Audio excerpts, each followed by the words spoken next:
All right, everybody, this song's in the key of C, and luckily there are only 4 chords, so you don't have to memorize a whole lot. You could probably play this without a chord chart in front of you. The trickiest part is the rhythm, and we will hit that later. The 4 chords you're going to be doing are A minor, C over E, so you can play a C chord and let that bottom E note ring out.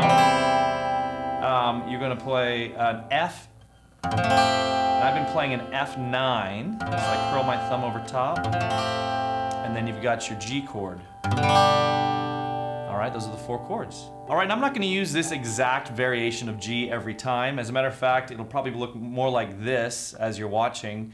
I've got my ring finger on the top string and my pinky on the first string on the bottom, and I'm actually using the pad of my ring finger, my 3rd finger, to deaden that A string. All right, and we'll go over that in just a second. So let's start with the A minor 7 that we'll be playing. It looks just like this. And basically how you're going to build that, you're going to use your 2nd finger on the 4th string from the bottom in the 2nd fret.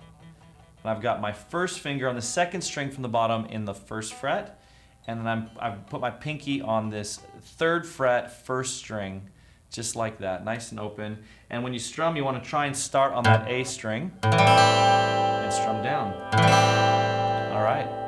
From there, you're going to go to the C over E, and that's just a simple C chord.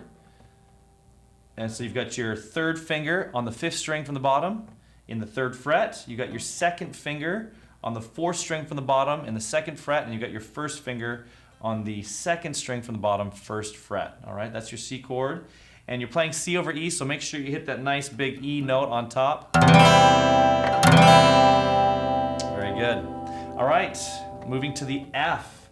I am playing an F9. The 9 is the G note up top of my pinky here. So what I'm doing, and I've got nice big hands, so it's easy for me to do this. Some of you might have a difficult time, and I can show you a variation of this.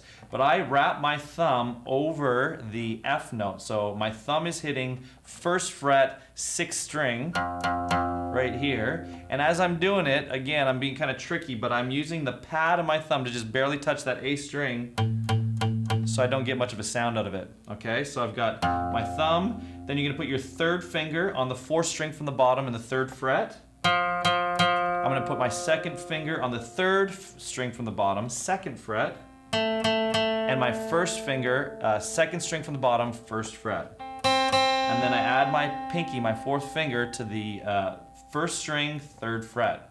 All right, and I can hit all 6 strings because the one that I don't want to hear is the A, but I've got my pad on that, okay? Now, if your hands aren't big enough to reach that thumb over, you can always just not bother that part. You just have to be very careful when you're strumming that you're just strumming the bottom 4 strings, okay? So you got to work on your accuracy with your right hand.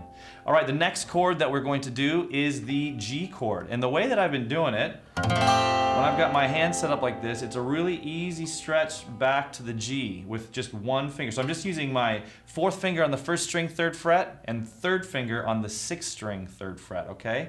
And again, as it's coming over, I'm doing something tricky, and I am blocking that A string with the pad of my finger, okay? So now it's a nice, clean G chord using all 6 strings. And there you have it. Those are the 4 chords for this song. Work on them, memorize them, and you'll be able to play this song in no time.